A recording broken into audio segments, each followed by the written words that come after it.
প্রশাসনের আশীর্বাদে থানা চত্বরেই মহরম, উঠেছে নিরপেক্ষতা নিয়ে প্রশ্ন। রবিবার লাভপুর থানার সামনে মহরম উপলক্ষে উৎসবের আমেজ দেখা গেল চোখে পড়ার মতো। মাইক, তাসা, ঢোল সহকারে বর্ণাঢ্যভাবে পালিত হলো অনুষ্ঠান।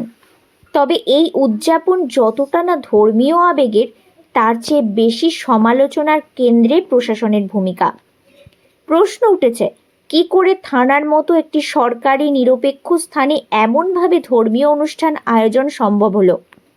অন্যদিকে দেখা যায় দুর্গাপুজো কিংবা অন্য হিন্দু ধর্মীয় উৎসবে পূজা কমিটিগুলোকে পড়তে হয় কঠোর বিধিনিষেধের মুখে। রুট পারমিশন, শব্দ নিয়ন্ত্রণ, রাত 10টার পর মাইক নিষিদ্ধ, নিরাপত্তা বাধা ইত্যাদি।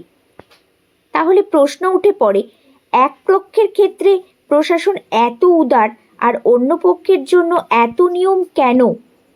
লাভপুর থানার সামনে এমন মহরম উদযাপন প্রশাসনের নিরপেক্ষতা নিয়ে সাধারণ মানুষের মনে বিভ্রান্তি তৈরি করেছে।